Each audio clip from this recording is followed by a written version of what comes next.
No Evangelho escutado, mais uma vez vemos Jesus a caminho. Hoje vai para o outro lado do mar, para a outra margem. Também vós atravessastes o mar até aqui. Quantas vezes somos convidados a ir para a outra margem? Há sempre uma outra margem para onde sair e não ficar trancados em nós próprios, nem sequer a contemplar o que fazemos de bem. Esta outra margem não é necessariamente um ponto de chegada para parar, mas ponto sempre de passagem. A Igreja é sempre caminho, é sempre passagem, em direção a uma outra e outra margem.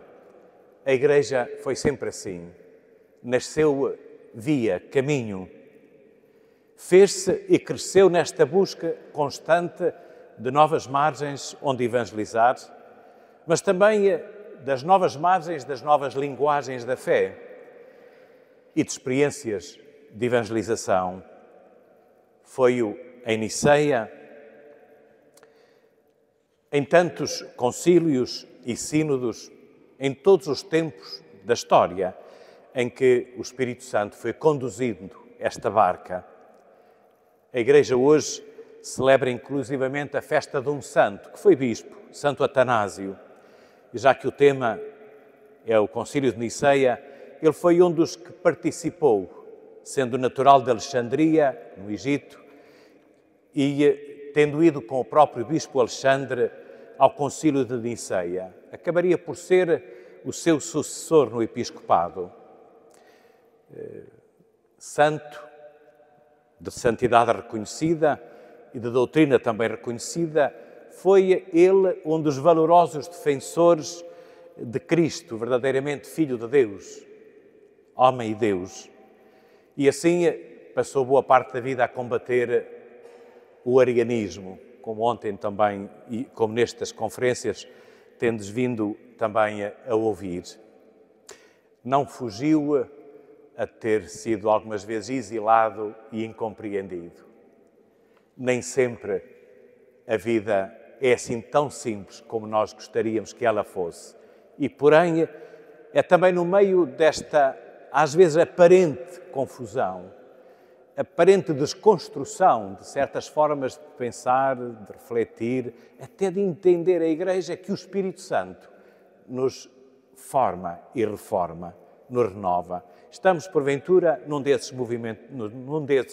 momentos também da história da Igreja, com todo o nosso percurso sinodal, que é uma continuação do Concílio Vaticano II.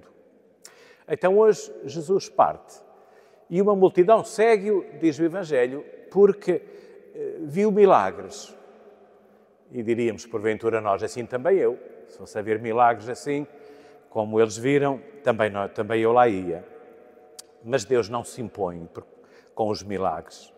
Aliás, lembrareis quando o rico pediu ao pai Abraão que enviasse Lázaro a avisar os seus irmãos que a vida que eles passavam não era baseada nas riquezas, não tinha futuro para a eternidade. E o que o pai Abraão responde?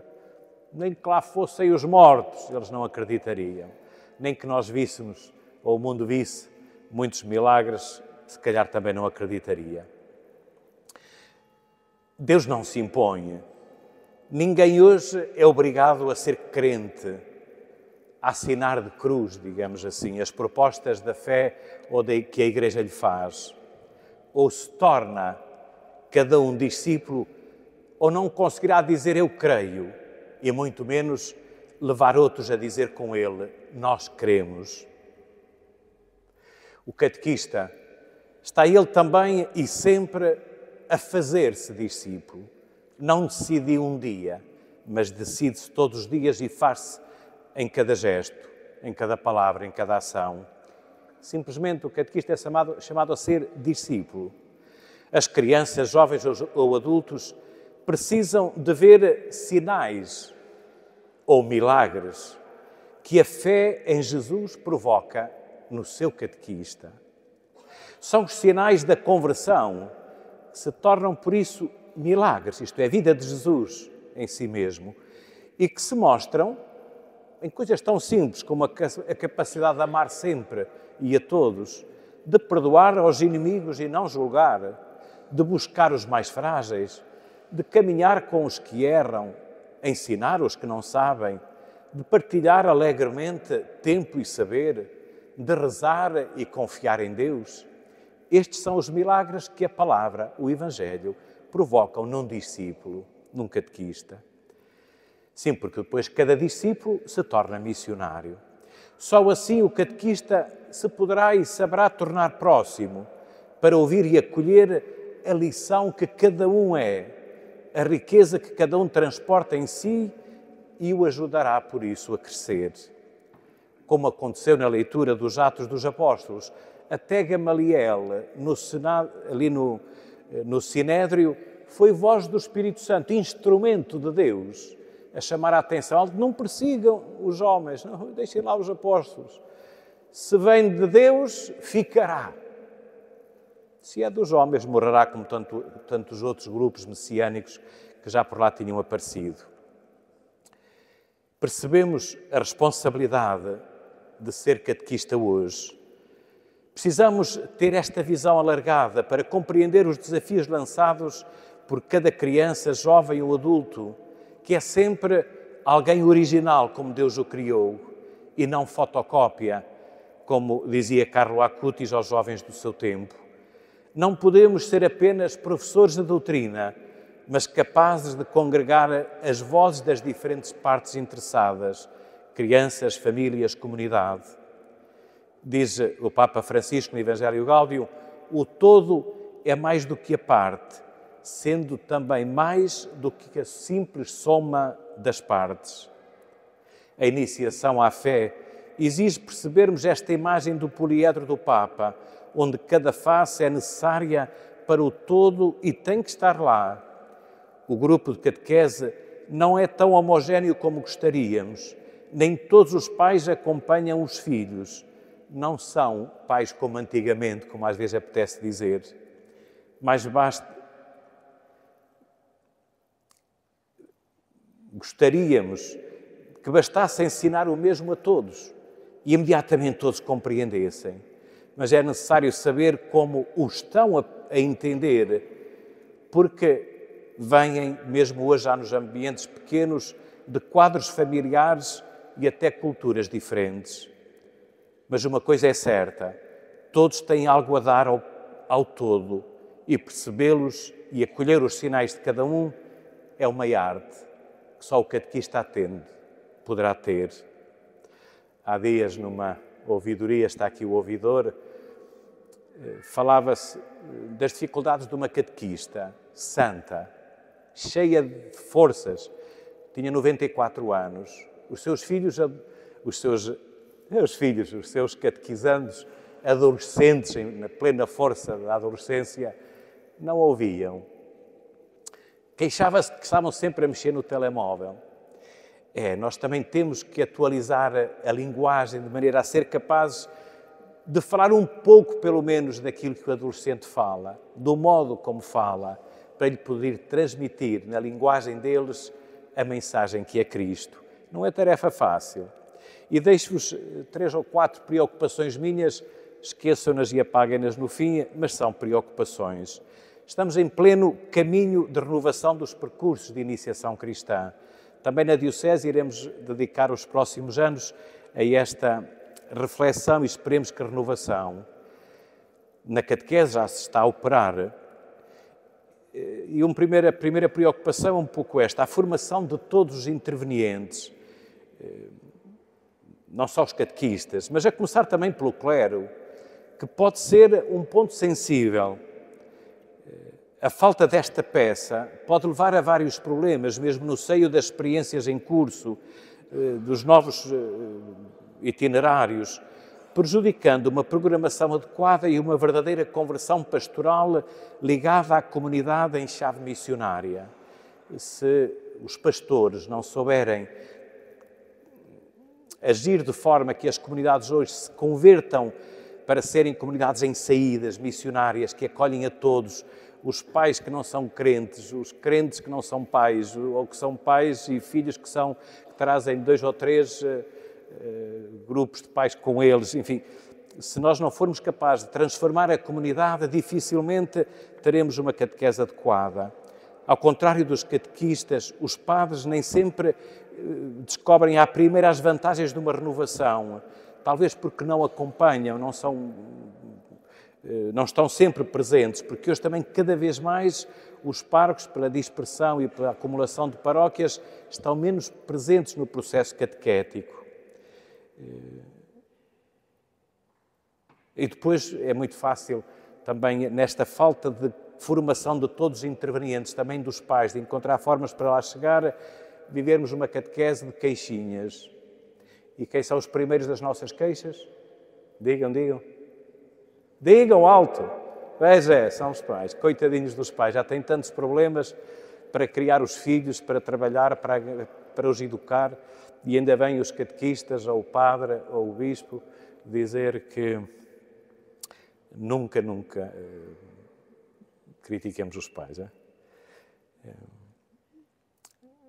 Caminhemos com eles nesta abertura de ângulo. Não é? Depois, o contributo da comunidade também merece uma reflexão. Hoje supomos, está certo, até certo ponto, que cada paróquia é uma comunidade viva, capaz de atenção e integração para com as crianças e as famílias. Ainda temos aquela imagem de antigamente, todos lá vão. E agora que o Papa diz todos, já todos estão a vir à missa e às reuniões com o padre e às reuniões com o catequista. Aumentaram? Pois não.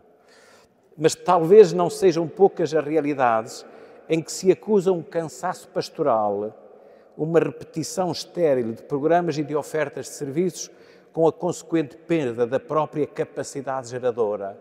Temos que criar comunidades mais geradoras, mais criativas. Para gerar são precisas pelo menos um homem e uma mulher, não é? E nós temos que, na comunhão de todos os intervenientes, temos que ser muito mais geradores de vida nova.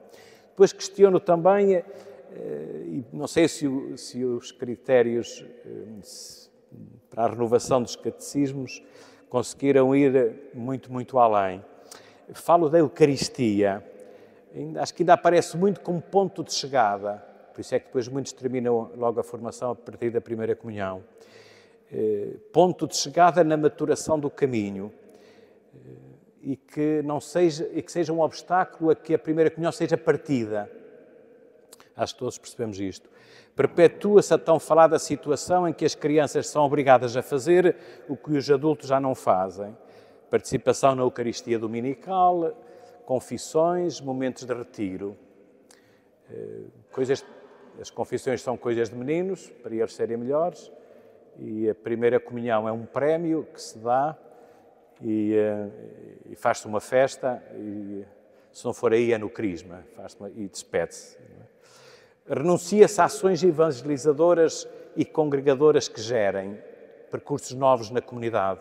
O resultado é uma proposta de iniciação que investe quase tudo no momento catequético, ou seja, apenas uma parte do que caracteriza um itinerário de iniciação.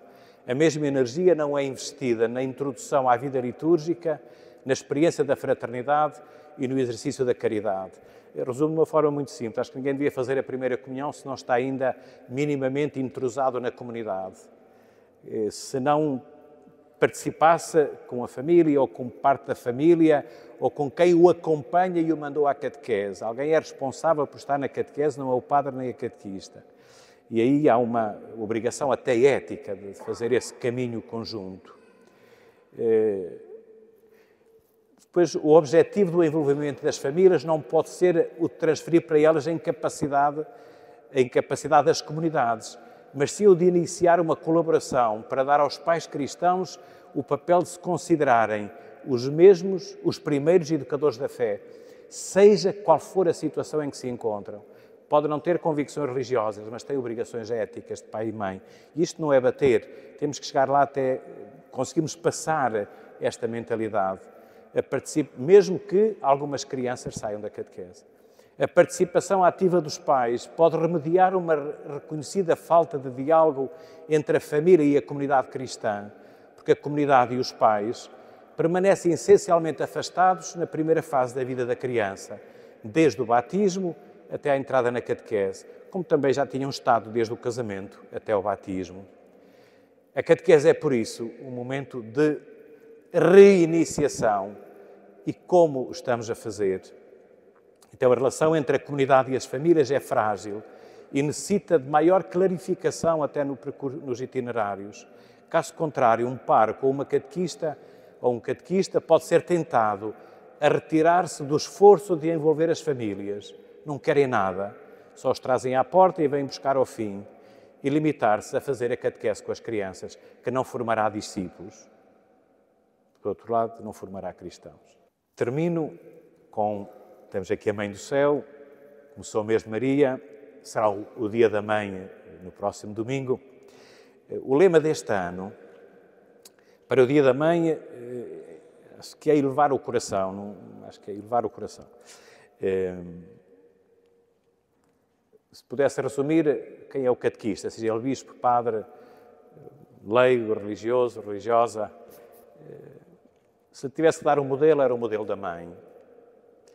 Tolentino Mendonça tem uma frase muito bonita que diz: a coisa no mundo mais parecida com os olhos de Deus são as mães. É verdade.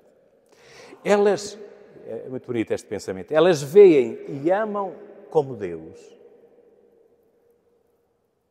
Isto é para se pensar depois porque é que ele diz isto. E tal como elas, na proximidade das nossas vidas, também desejamos elevar o coração dos outros. Elevar o coração sempre e para todos. A mãe é a heroína que eleva o coração do marido, dos filhos, dos netos. Hoje, amanhã, depois e sempre. Nos momentos de alegria, como nas angústias e tempestades. Então, que a Mãe do Céu vos inspire a todos, queridos catequistas. Seja louvado nosso Senhor Jesus Cristo.